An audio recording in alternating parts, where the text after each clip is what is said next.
We appreciate your attention and appropriate assembly behavior throughout the assembly. We will begin with the song, The U.S. Armed Forces Medley, sung by the Upper School Chorus.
Armistice, a situation in war where the opposing forces agree to stop fighting in an effort to come to a peaceful resolution. It does not always mean the end of the war. Veterans Day celebrates the service of all U.S. military veterans. Memorial Day remembers the men and women who died while serving.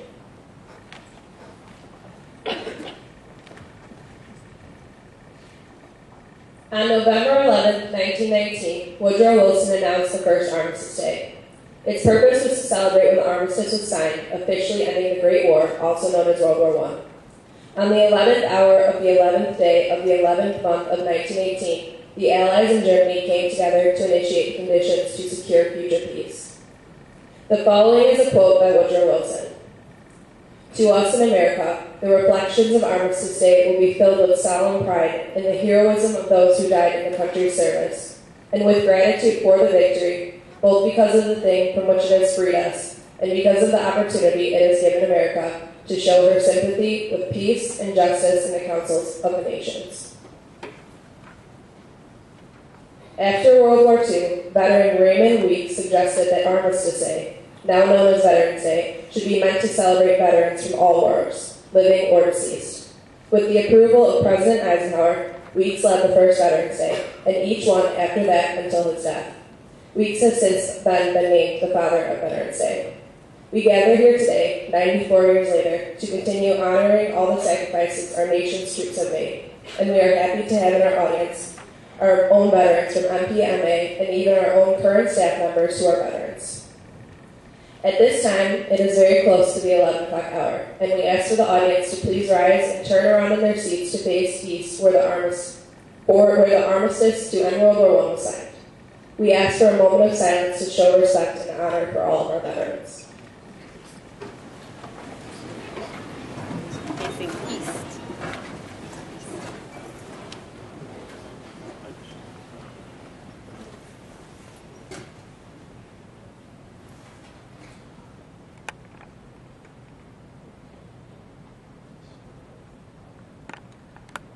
Thank you. You may be seated.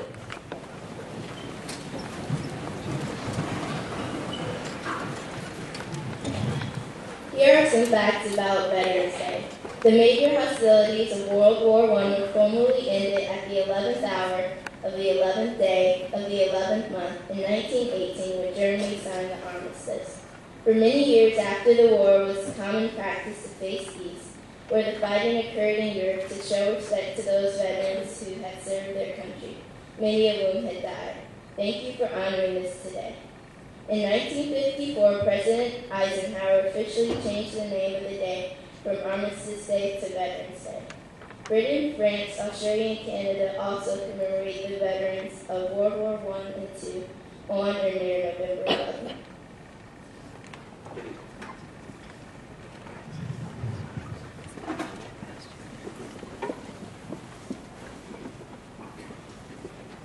Flanders Field.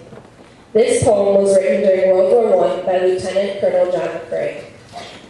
He wrote it on May 3, 1915, after the funeral of his friend and fellow soldier, Alexis Helmer.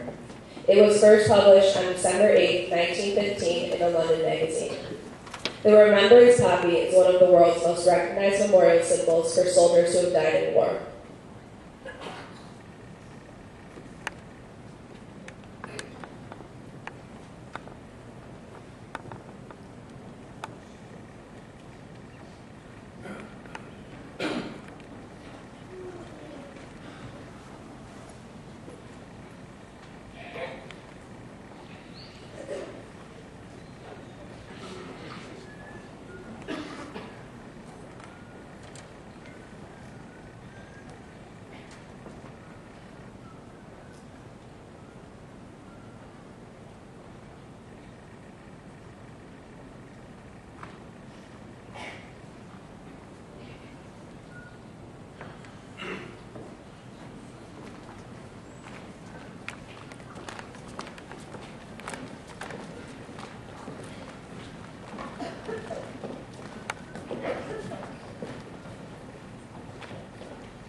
In Flanders fields, the poppies blow.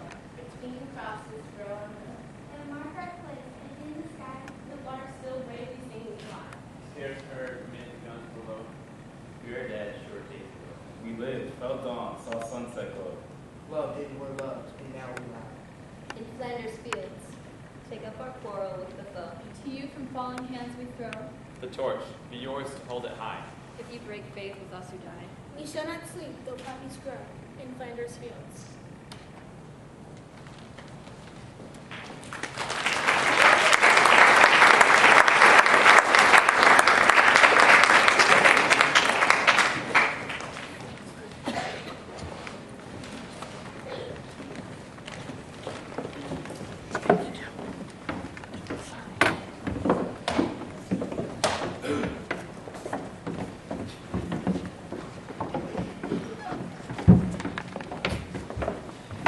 There are some statistics about veterans in America.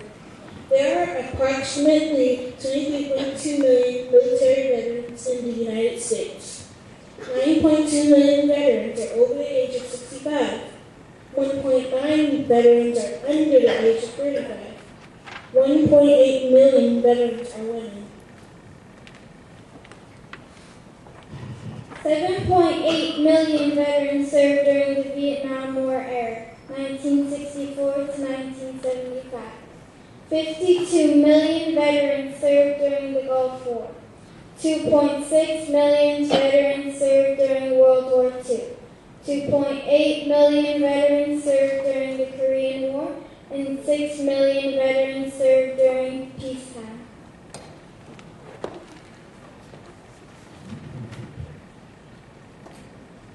We are very proud to introduce our own veterans with us today from Morgan Park Military Academy and our community.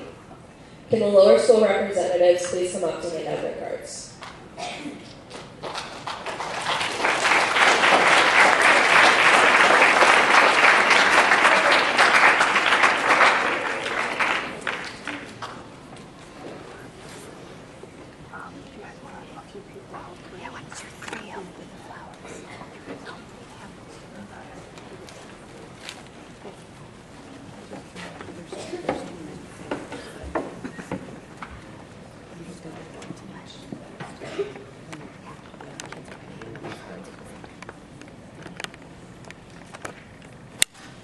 Richard Phillips, class of 1943.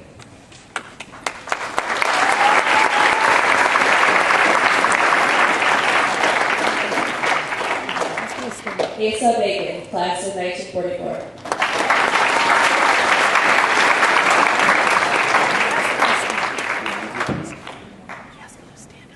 Ted Vlahos, class of 1945.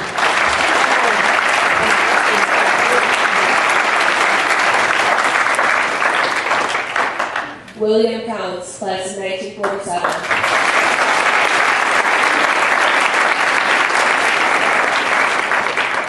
Colonel Alan Andreasen, class of 1947.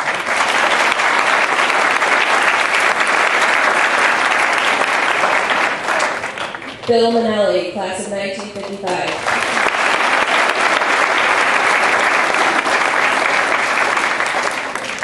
John Duzansky, class of 1958.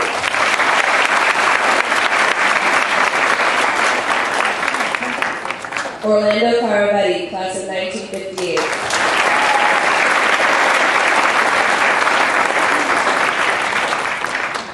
Art Gaetano, class of 1959.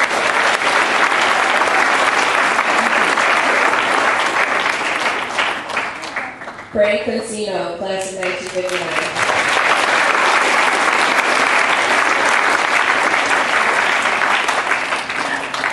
Dr. George Bryar, father of Mrs. Eichinger and Mrs. Razor, grandfather of Jeffrey Eichinger in grade 11 and Abby Razor in grade 12.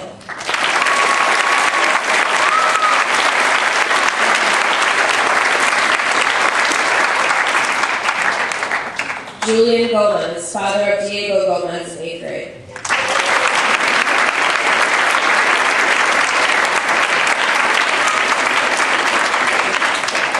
Joe Small, friend of Cross Tillman, 6th grade.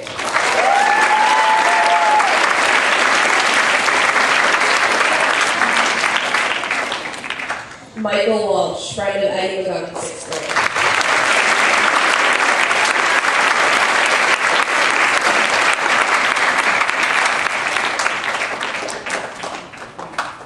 Thank you. You may be seated.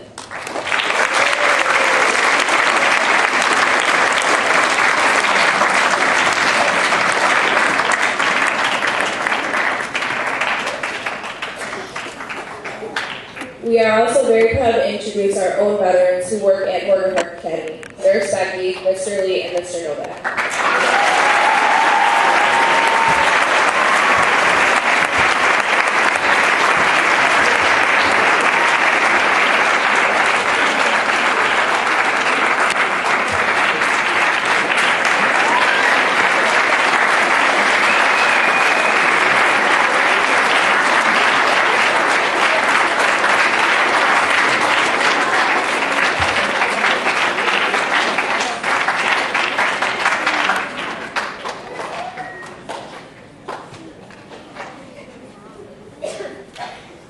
Nurse Becky entered the Air Force in June of 1982 when she was started basic training at Lackland Air Force Base in San Antonio, Texas. After basic training, she moved to Keesler Air Force Base in Biloxi, Mississippi for training as an electronic intelligence operations specialist. After completing 10 months of training in Biloxi, Nurse Becky was assigned to Foreign Technology Division at Wright-Patterson Air Force Base, where she served for 2 years. During that period, Nurse Becky was promoted to surgeon. While at the Foreign Technology Division, Nurse Becky applied and was accepted into Officers Training School at Lackland Air Force Base in Texas in February of 1985.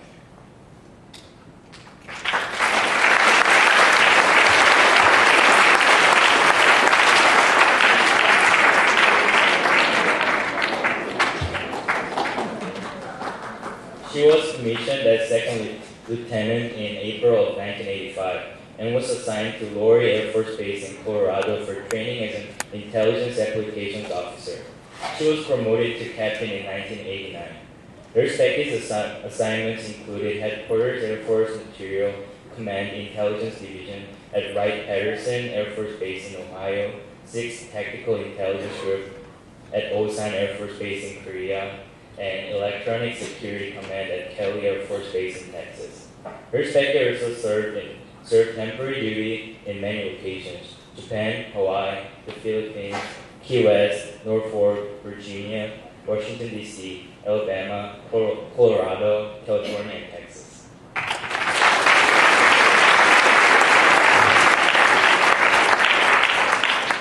The Air Force provides almost continuous training in your assigned field, and Nurse Becky attended many schools during her 10 years of service. Some of the courses she attended were United States Air Force Tactical Deception Course, Introduction to Command Control Communications Countermeasures, Joint Command Control Communications Countermeasures, Introduction to Terrorism, Low Intensity Conflict, Counterinsurgency, and Squadron Officer School. In short, Nurse Becky tracked Soviet missile launches for 2 years, briefed command staff on current affairs and threats, monitored North Korea for a year from just outside the demilitarized zone, prepared intelligence briefs for F-16 pilots prior to missions, ran operational security missions on U.S. installations, and helped in the design and implementation of tactical electronic deception assets in support of Desert Storm 1.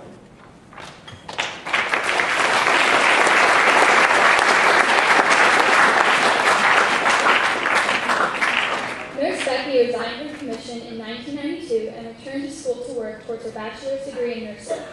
When asked about her service, Nurse Becky would tell you she loved serving and would do it again in a heartbeat. Frequent travel, time away from family and loved ones, living and working in uncomfortable and unfamiliar cultures was challenging, but the sense of accomplishment when an assignment was completed successfully was worth it.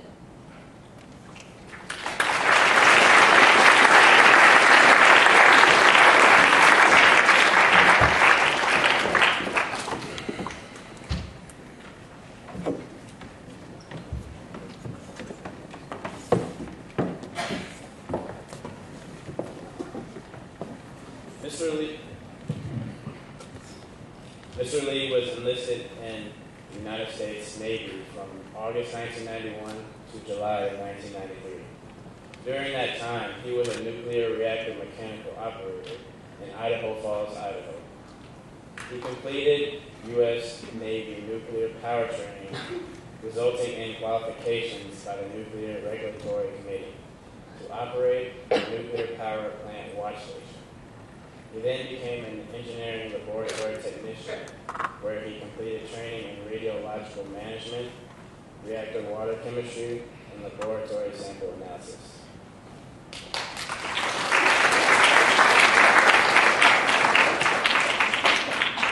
Mr. Lee was a United States Naval officer from 1997 to October 2006. As a protocol officer in Seoul, Korea, he coordinated visits of high-level military and state officials, including Joint Chiefs of Staff. He hosted multiple day meetings and special events with up to 500 attendees. Mr. Lee was also a Navy helicopter pilot in Jigo, Guam, and various locations from December 1997 to October 2002. He was responsible for performing aviation duties, including special warfare and search and rescue helicopter missions, earning a humanitarian service medal, Coast Guard Unit Commendation, and Search and Rescue Commendation. Mr. Lee directly supervised a 26-person aircraft maintenance team at sea, receiving a unit award for excellence.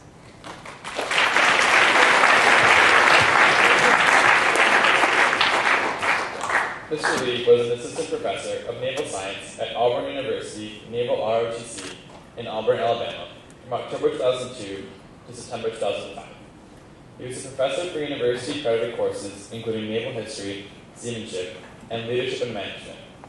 In this position, he created a new aviation indoctrination curriculum for future Navy pilots, recruited over 200 individuals into naval officer programs, and guided them through scholarship applications, resulting in over $20 million in scholarship awards. Highlights of Mr. Lee's career include earning a degree from the U.S. Naval Academy in Systems Engineering, being a Navy helicopter pilot, primarily at search and rescue and special warfare-related missions, being a systems engineer for Phillips Laboratories, being a naval ROTC instructor at Auburn University, and being an engineering laboratory technician in the Naval Nuclear Power Program. Mr. Lee also arranged high-level visits as a protocol officer in Korea.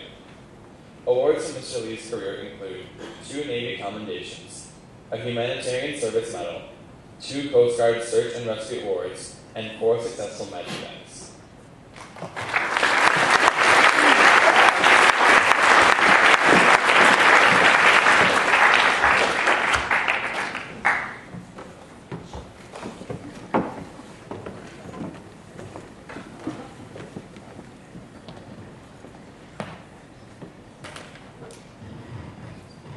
Mr. Novack. Mr. Novack served in the United States Marine Corps for 6 years. He graduated from boot camp at Parris Island, South Carolina in August of 2005. His job title in the Marine Corps was a radio operator. It was his job to make sure Marines could talk to each other over long distances. Since most of the places he went did not have cell phone service, and because they needed to keep what was being said a secret from those trying to listen, he was responsible for setting up complicated radio networks. Mr. Novack was assigned to Marine Wing Support Squadron, or MWSS 472, based out of Willow Grove, Pennsylvania. Their main goal was to provide support to aircraft, mostly helicopters. One of their missions involved setting up a forward arming and refueling point, which was basically finding any open area and quickly turning it into a small airport for helicopters to land, refuel, repair any damage, and get more ammunition. They would then tear everything down and leave just as quickly as they set up.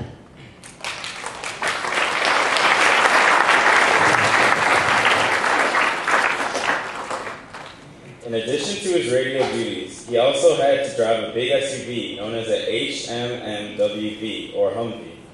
These Humvees were designed to drive over any kind of terrain, so he had to train by driving them off-road, through water, and over steep hills. Sometimes he would be given the tasks that were not at all related to his job. In 2008, he was deployed to Peru for Operation New Horizons, a humanitarian mission. Their job was to build a medical clinic and new school in a remote village outside of Ayacucho, Peru. He helped to construct all of the doorways and windows frames in each of the buildings, as well as laying cement blocks. The medical clinic provided vaccinations and basic medical care to the residents, many of whom had never been to a doctor before, and is still in operation today.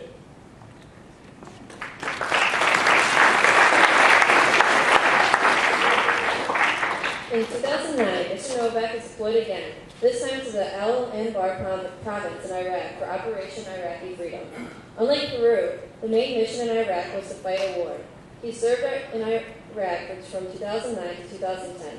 During that time, he was responsible for all of the radio networks in western Iraq, several successful convoys, and several successful helicopter and jet plane flights. Mr. Novack was awarded with several medals for his service in Iraq. After he came home from Iraq, Mr. Novack was promoted to the rank of sergeant.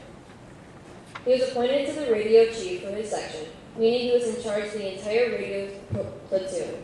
He left MWSS 472 in May of 2011, and in July of 2012, he was honorably discharged from the Marine Corps.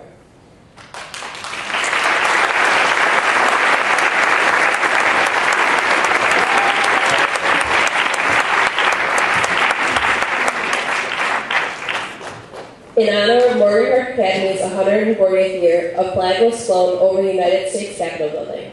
We would like to ask Mr. Novack and Nurse Becky to come up to the stage to receive this presentation for the Academy.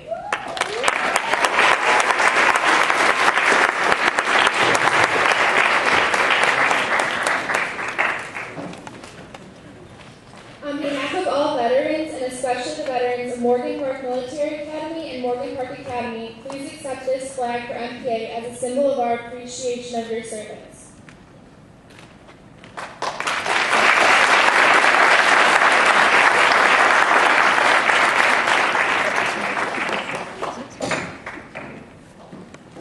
We will conclude this assembly with a song sung by the middle school chorus, "Oh How I Love My America." You will wait for dismissal from the theater at the conclusion of the assembly.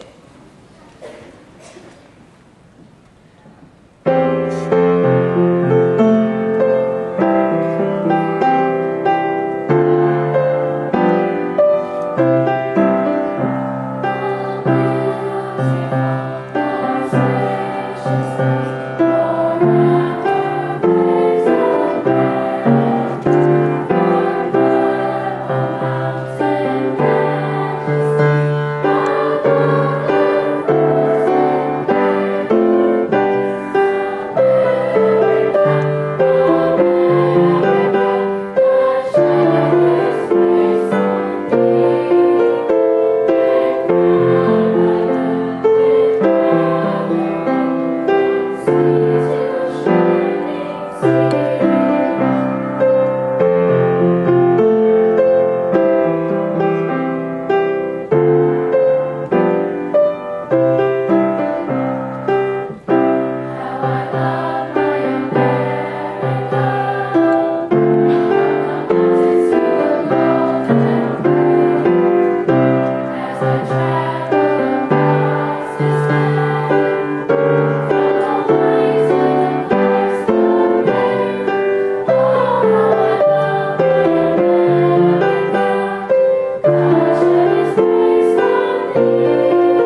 you so much for joining us today, and thank you for your kind attention. Please be sure if you see the veterans to thank them for their service. We have them to thank for the freedoms that we hold so dear. We will dismiss now, starting with lower school. I think you'd like to Oh, say sorry. I would just like to give a short definition of a veteran. It's a person who wrote a blank check to the United States of America for any amount up to and including his or her life. And also, I would just like to thank all of you for the effort that you have put forth into this program. It means very much to the veterans, and also it's an indication of the willingness of your school and the students and the teachers to honor our veterans. We thank you very much.